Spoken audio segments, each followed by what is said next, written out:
Já estão aqui em Brasília os motores do avião que caiu com a cantora Marília Mendonça e outras 4 pessoas na semana passada. Segundo a aeronáutica, uma questão técnica definida em conjunto com a fabricante dos motores trocou o destino do transporte deles, aqui para Brasília e não mais para Goiânia, como a gente chegou a noticiar ontem.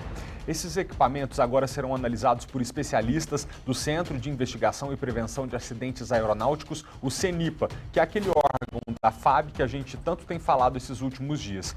Está nas mãos deles tentar elucidar esse grande mistério. Quais foram as causas do trágico acidente que entristeceu esse país todo? O Paulo Vitor Tatuzinho está em frente ao CENIPA, que fica no Lago Sul, e fala com a gente. Tatu, boa tarde para você. Que informações você tem?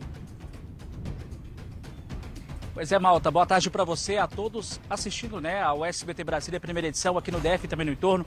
Como você disse, desde na parte da manhã a gente já está aqui acompanhando, aqui bem em frente ao CENIPA, que é o Centro de Investigação e Prevenção de Acidentes Aeronáuticos, acompanhando a movimentação aqui do lado de fora, como a gente não pode ter acesso, ao interior do CENIPA, mas já é confirmado. Essa informação, inclusive, foi repassada por parte da assessoria de imprensa da FAB, da Força Aérea Brasileira, em específico a chegada desses motores. Primeiro, esses 2 motores que foram retirados ali em meio aos destroços na cachoeira em Caratinga. Houve bastante dificuldade por parte da equipe, do início dessa perícia. Foram retirados aí, de início, seriam levados para o interior do estado de São Paulo, para a cidade de Sorocaba. E depois houve a informação de que esses motores seriam levados para a capital do estado de Goiás, onde ali mesmo os técnicos do CENIPA iriam fazer toda aquela checagem, passarem por toda uma perícia, mas só que um acordo entre a empresa fabricante desses motores e, lógico, a FAB, Força Aérea Brasileira, esses motores vieram aqui na noite desta última quarta-feira, por volta de quase meia-noite, 0h, aqui para o CENIPA em Brasília.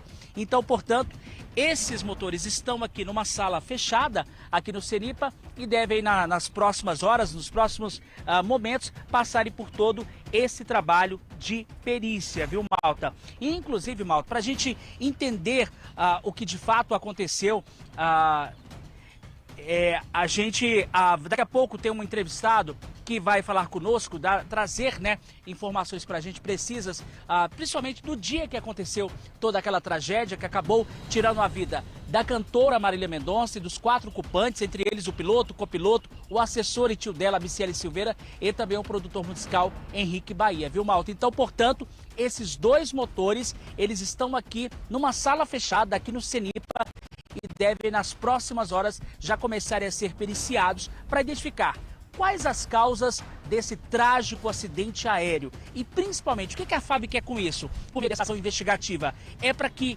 acidentes como esse, que acabou tirando a vida dos 5 ocupantes da aeronave em Caratinga, entre eles Marília Mendonça, não aconteça mais aqui no nosso país, viu, Malta? Tá bom, Tatu, já nos falamos. Como a gente acabou de mostrar, os motores vieram para ser periciados aqui em Brasília. E a maior parte dos destroços do avião que levava a cantora e compositora Marília Mendonça já está num galpão da aeronáutica no Rio de Janeiro. São mais de 1.100 quilômetros de distância entre Caratinga, no interior mineiro, e Goiânia. Os motores da aeronave vão ser periciados no Centro de Serviços Aeronáuticos, empresa autorizada pelo fabricante das peças. Já as asas e a fuselagem do avião chegaram ao Rio de Janeiro pouco antes das 10 da noite de terça-feira, numa viagem de mais de 12 horas. Para facilitar o transporte, as partes foram cortadas em pedaços menores. O bimotor vai ser remontado em um hangar no aeroporto do Galeão pelos peritos do Centro de Investigação e Prevenção de Acidentes da Aeronáutica, o CENIPA.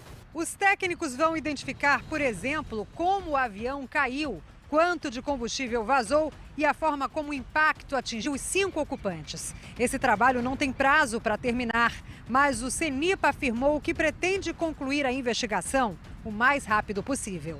Este ex-piloto já pousou no aeródromo de Caratinga, que não opera por instrumentos. Por isso, a aproximação da pista é feita apenas de forma visual. Você não pode dizer que aquele avião, naquela condição e com aquele peso, tinha que estar a tantos pés de altura na reta final e com tal velocidade. Isso vai de aviador para aviador e de avião para avião. Antes do voo, os pilotos consultam as informações sobre a pista em um sistema do Departamento de Controle de Espaço Aéreo, o DCEA. O site indica 2 obstáculos, uma torre e uma antena, dentro da área de proteção do aeródromo de Caratinga. A Companhia de Energia de Minas Gerais já informou que o bimotor bateu em cabos de outra torre, fora dessa área. Vamos voltar lá com o Tatuzinho, porque ele está com o diretor da Associação Brasileira de Segurança da Aviação, a Abravol, Carlos Augusto Pereira, e tem outras informações para a gente. Tatu, com você. Pois é, Malta, agora de volta aqui com o diretor da Abravol, o Carlos Augusto, para explicar para a gente, né, o que de fato, ele que é especialista e que entende da área, a tragédia completa uma semana nessa sexta-feira, que acabou, como a gente disse, tirando a vida de 5 pessoas, e um acidente, né, aéreo que chamou muito a atenção, né, Carlos Augusto? Primeiramente, boa tarde, bem-vindo ao SBT Brasília. Os motores já chegaram aqui, como você disse, é o Seripa 6, né, 6 aqui de Brasília, para passar por todo esse processo. Que informação a gente pode ter? Ele está numa sala fechada. Normalmente o CENIPA ele reúne todo esse material. A Abravol nós ficamos sabendo através de vocês que esse material já está aqui em Brasília. Mas é feita toda essa guarda para quê? Para que depois se faça uma perícia, né? E essa perícia normalmente é uma coisa bem detalhada, é um trabalho que envolve vários tipos de profissionais. Para quê? Para se ter uma ideia do que aconteceu no termo dos motores, é claro, né? Aí você tem a parte psicológica, envolvimento do pessoal do fator humano, de operações, do DCE. Então, é um grande, como eu já tinha conversado com o Felipe Malta, é um grande mosaico, né? É um grande quebra-cabeça, que nesse momento, até não devemos julgar, tentar adivinhar o que aconteceu. Que com certeza o CENIPA tem todo a qualificação com vários profissionais daqui do Brasil, do exterior, de empresas particulares, caso o CENIPA precisar, até da Abravol se coloque à disposição do CENIPA, para ajudar a solucionar mais esse caso, né? Agora, Carlos Augusto, a gente teve acesso a informações, inclusive, no dia que tudo aconteceu, né, a tragédia, diz que o piloto da aeronave onde estava a Marília Mendonça, né, e todos os ocupantes, ele teria feito um contato por meio de uma radioconferência com um outro piloto também de um voo ali da região, e eles teriam um comunicado horas antes do pouso, dizendo o termo perna de vento. Esse para entender, para o linguajar popular, para quem tem caso, o que seria isso? Esse contato que ele teve com esse outro piloto ali na região, antes do momento do pouso? Só para você ter ideia, quando você vai fazer uma aeronave para pousar no aeródromo, né, no aeroporto, ela existe todo um procedimento. E normalmente você tem a perna do vento, que é um tipo de aproximação. Depois da perna do vento, você pega, quando você está de frente para o voo, a chamada de reta final. Então, isso aí são procedimentos mesmo normais. São fraseologias normais na aviação. Que se você entrar acompanhar, você vai ver os pilotos sempre comunicando, sempre falando, né? E essa maneira que ele deve ter falado com outro piloto, só para ele dizer qual a posição que ele estava. Mas não tem muito a contribuir, não. É uma fraseologia normal na aviação. Agora, ali na questão de Caratinga, que tem uma cidade bem próxima, que é o Biporanga, que é outra cidade também, que faz divisa com Caratinga, ali não tem na verdade, um aeroporto, esse aeródromo, né? Até mesmo porque não tinha uma torre para comando, né? Isso aí que, assim, o bom seria vocês entrarem em contato com, normalmente, o DCEA, a ANAC, mas com certeza, aquele aeródromo, ele é homologado pela ANAC, ele tem toda a capacidade de operar, só que tem limitações, principalmente por causa do tamanho, o tipo de aeronave a se operar. Entendeu? Então, normalmente, quem tem essas maiores informações da classificação, se está tudo certinho, normalmente é o DCEA e a ANAC. A questão da aeronave, por ser um pouco antiga, isso influencia num voo ou não? Isso vai de questões de manutenções, por exemplo, na própria aeronave? Na aviação, hoje nós temos até aeronave de 40 anos voando. E estão voando em estado de perfeito, né? É aquele negócio. Você tem toda uma manutenção preventiva que, normalmente, o fabricante diz o seguinte: essa aeronave ela tem que passar por essas manutenções para estarem aptas a voar. Então, se as empresas, se o dono da aeronave consegue fazer toda essa manutenção, porque cada peça tem uma hora de vida, é monitorada. Então, se você consegue seguir todo esse passo, consegue voar em 30, 40 anos sem nenhum problema. Agora, pela sua experiência, lidando principalmente na associação, lógico, por que a gente sempre acompanha aqui, a gente, né, tem que noticiar, tivemos a tragédia também com o Gabriel Diniz, tivemos o ex-candidato à presidência da República, Eduardo Campos, lá em Santos, né, há pouco tempo também. Por que geralmente acontece tantos acidentes trágicos aéreos com voos de pequeno porte e não comerciais? O que acontece hoje, né, se você for ver, o nosso universo no voo comercial é menor do que da que a gente chama de aviação geral. Então, nós temos várias aeronaves espalhadas pelo Brasil e a tendência é que quando você tenha um maior número de aeronaves, você vai ter normalmente um maior número de acidentes. Mas não quer dizer que a aviação geral não seja segura. A aviação geral é aviação muito segura e como aviação comercial. Agora, Malta, alguma pergunta a fazer por Carlos Augusto aí do estúdio com relação a, principalmente a chegada desses motores, essa questão das investigações que continuam por parte aí da FAB, CENIPA, aqui em Brasília? Ô Tatuzinho, hoje de manhã nós estávamos estudando as estatísticas e vimos algo mais ou menos assim, que na aviação comercial a chance de acidente, de queda, era de pouco mais de 1 em 1 milhão. E que quando a gente ia para a aviação de pequeno porte, subia para 80 em 1 milhão. Será que a gente pode inferir que os voos de pequeno porte, por alguma razão que seja, por manutenção, por falha humana ou por outras condições, que seja mais perigoso mesmo voar num avião de pequeno porte do que numa companhia comercial? O Felipe pergunta no estúdio sobre dados, estatísticas. Hoje, voar num voo, por exemplo, de pequeno porte, ele torna-se mais perigoso do que, por exemplo, um Boeing, que seja um voo comercial, ou Carlos Augusto? Não. Hoje a aviação brasileira no mundo todo é muito segura, né? Tanto na aviação de pequeno quanto de grande porte. Hoje nós temos com certeza que hoje é muito seguro voar hoje no nosso país.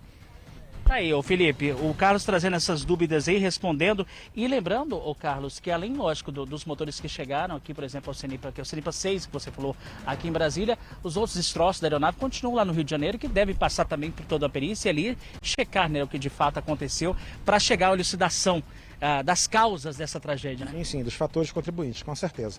Esse aí já tem as equipes já trabalhando nisso. E com certeza vocês no futuro vão ter mais informação sobre o CENIPA, que é o órgão responsável, deve dar mais informações para vocês.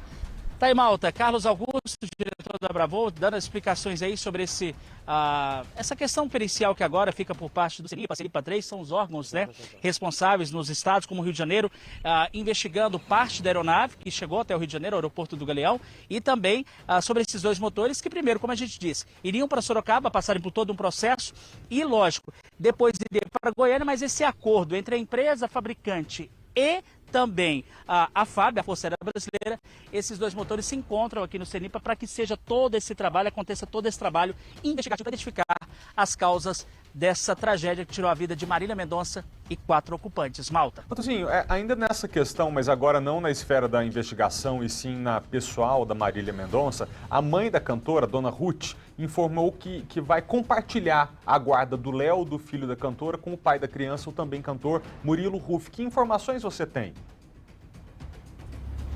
Pois é, Malta, a gente tem informações, inclusive surgiu muitas ontem especulações sobre isso, de que o pequeno Léo, né, o filhinho da Marília Mendonça, né, que tem pouco menos de 2 aninhos, ela que teve, após ter uma relação com o cantor sertanejo Murilo Huff, com quem ficaria a guarda do pequeno Léo.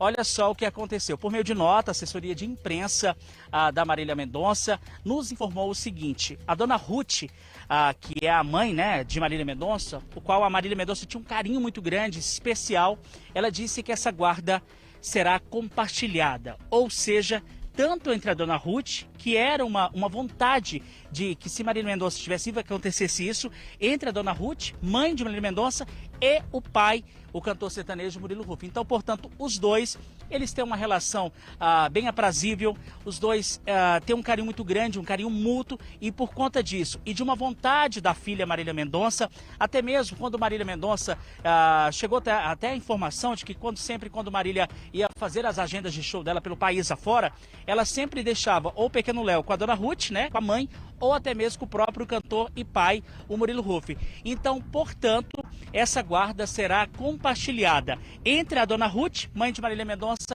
e o cantor sertanejo Murilo Ruff. Então, para evitar fofocas, distorções de conversas, inclusive surgiram muitas fake news no decorrer na parte de ontem, da manhã, da tarde. Então, portanto, essa guarda será compartilhada entre a mãe da Marília Mendonça e também o pai e cantor sertanejo Murilo Ruff, viu, Malta? Ô, Tatu, a assessoria de imprensa da cantora Marília Mendonça decidiu e nos informou, né, que não vai ser feita missa de sétimo dia nem para a cantora, nem para o tio dela que estava no avião. Acho que é por conta da religião deles, eles são evangélicos, né, não tem esse hábito de fazer a missa de sétimo dia, mas vai ter uma celebração semelhante para o produtor Henrique Bahia, lá em Goiânia, ele que também foi produtor do Cristiano Araújo, o cantor que morreu também, mas esse no acidente de carro. Você tem as informações? Tem sim, Malta. Você está até apurando aqui, fazendo um rascunho aqui sobre essa questão da missa de sétimo dia, não só do produtor Henrique Bahia, né, que era, além de produtor musical do Cristiano Araújo, ele também era amigo íntimo da Marília Mendonça. A missa deve acontecer hoje, por volta de umas 7h30 da noite, fica na paróquia Nossa Senhora da Assunção, na Vila Itatiaia, em Goiânia. Então, portanto, hoje essa missa é aberta ao público, deve acontecer nesse horário 7h30, lá na Vila Itatiaia, na paróquia Nossa Senhora de Assunção.